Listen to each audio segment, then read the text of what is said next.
Okay student, next देखो हमारे पास क्या है, torque in terms of rectangular component. Rectangular components आप लोगों को पता है, components of physical quantities along X axis, Y axis and Z axis. तो यहाँ पे भी अगर किसी बॉडी पे टॉर्क एक्ट कर रहा है तो ऑब्वियसली उसको हम लोग 3 कंपोनेंट्स में रिजॉल्व कर सकते हैं, along X axis, along Y axis and along Z axis.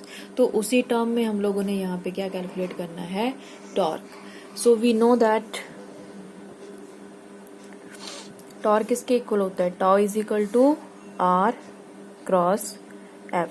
अभी हम लोगों ने डेफिनेशन की, देखो अगर यहाँ पे आप लोग एफ क्रॉस आर लिख दोगे तो वो गलत है, उससे टॉर्क की डायरेक्शन चेंज हो जाएगी। तो अगर आर क्रॉस एफ है तो आर क्रॉस एफ ही लिखना है, इसको एफ क्रॉस आर नहीं लिखना है आप लोगों ने, ठीक है। अब देखो यहाँ पे आर, एफ और टी, इसको हम लोग लिख देंगे कंपोनेंट्स की फॉर्म में। जैसे टाउ, टाउ किसके इक्वल आएगा, tau X I cap plus tau Y J cap plus tau Z K cap. Torque in terms of rectangular component. Then R, R is equal to X I cap plus Y J cap plus Z K cap in terms of rectangular component. Then F is equal to F X I cap plus F Y J cap plus F Z K cap in terms of rectangular component. Then after this, put all these values in equation number 1. From equation 1 क्या आएगा हमारे पास, tau X I cap plus tau Y J cap plus tau Z K cap. और right hand side अब इसको हम लोग लिख देते हैं दूसरी फॉर्म में, जैसे हम लोग क्रॉस प्रोडक्ट फाइंड आउट करते हैं ना, आई जे एंड के। आर क्या है यहाँ पे, एक्स वाई एंड जेड, और एफ के कंपोनेंट क्या है, F X F Y and F Z. किसके बीच क्रॉस प्रोडक्ट फाइंड आउट करना हम लोगों ने, आर और एफ। तो ये आर और एफ के बीच हम लोग क्या फाइंड आउट कर रहे हैं, cross product. That is tau X I cap plus tau Y J cap plus tau Z K cap is equal to I cap as it is लिखोगे, then Y F Y Z F Z, ठीक है। Minus J cap, inside the bracket ये वाली terms नहीं लिखोगे अब आप, ठीक है। अब कौन सी लिखोगे, आई और के components, that is x F x Z F Z plus K cap. जब आप के लिए लिखोगे तो के की टर्म्स नहीं लिखनी है, बाकी कंपोनेंट्स लिखने आई और J K, X F X Y F Y, that is I into Y F Z minus Z F Y,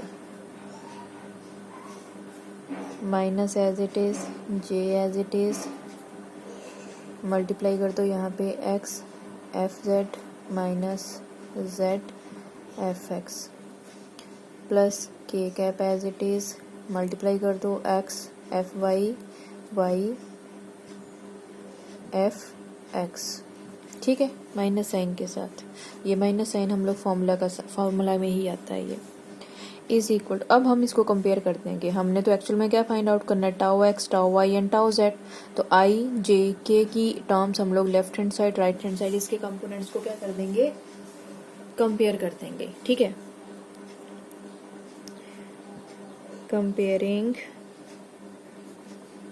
coefficients of I J and K on both side, coefficients को compare करना है।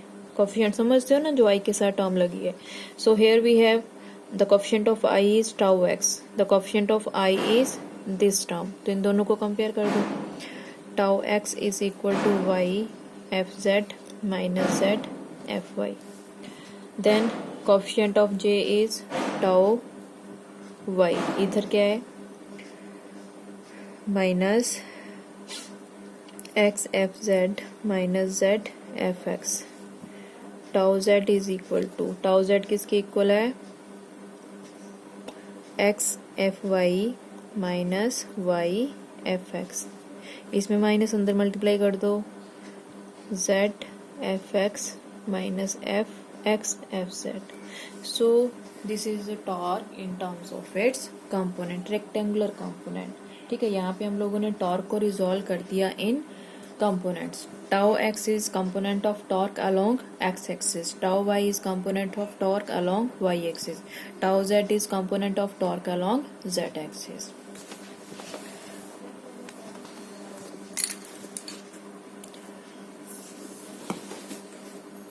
इसके बाद एक numerical देखो जरा। यहाँ पे न्यूमेरिकल तो वैसे आप लोगों ने किए हैं, बट अगर टॉर्क के टर्म में आप लोगों को न्यूमेरिकल आता है तो कैसे करना है। Question, a force F is equal to 2I cap plus 3J cap minus 2K cap Newton act on a particle whose coordinates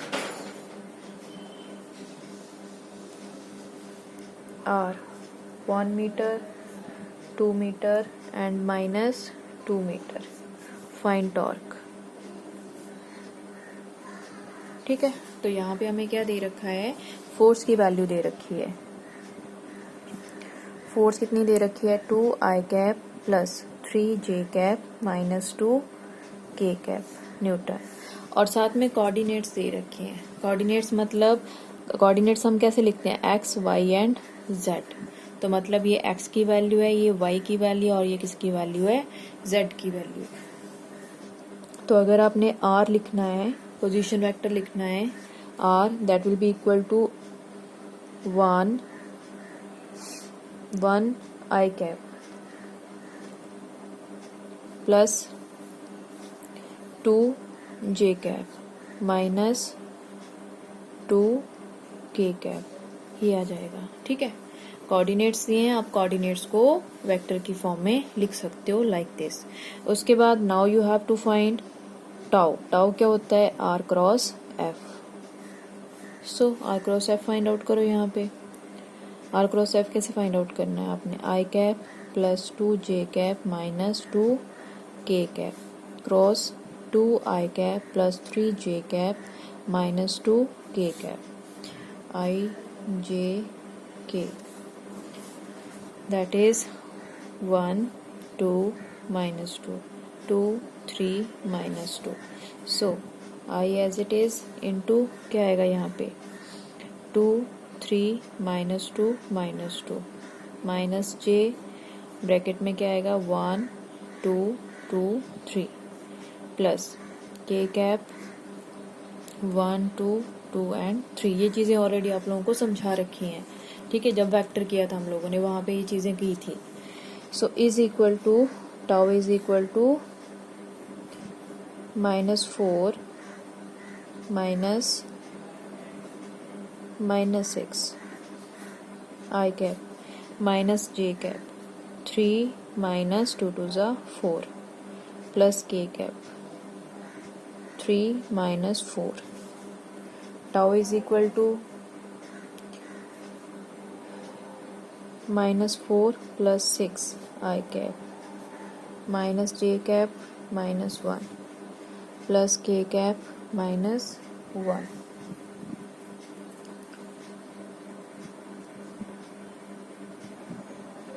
एक यहाँ देख लो, यहाँ पे आएगा 2। ठीक है, जब हम लोग J के लिए लिखेंगे तो J के कोफिशिएंट्स तो हमने नहीं लिखने हैं, किसके लिखने हैं, I और K के। तो यहाँ पे आएगा -2 -2 1 2 -2 एंड -2। ठीक है, तो -2 2 2 ज़ा 4, यहाँ पे आएगा -2 और यहाँ पे आएगा +4। ओके, तो ये आ जाएगा +2 -1। Tau is equal to 2I cap minus 2J cap minus K cap, that is tau. This is the result जो आपको क्वेश्चन में पूछा हुआ है। ठीक है, तो इस टाइप के क्वेश्चन आप ऐसे कर सकते हो। अगर यहाँ पे मैग्नीट्यूड कैलकुलेट करना है, मैग्नीट्यूड ऑफ टाउ क्या आ जाएगा, 2 square plus -2 square plus -1 square. ये भी ऑलरेडी आप लोगों को समझाया हुआ है। 4 + 4 + 1 that is √9, that is 3। Tau, magnitude of tau 3 unit. ठीक है, तो कई बार मैग्नीट्यूड भी पूछ लेते हैं, तो इस वजह से उसको सॉल्व करना है।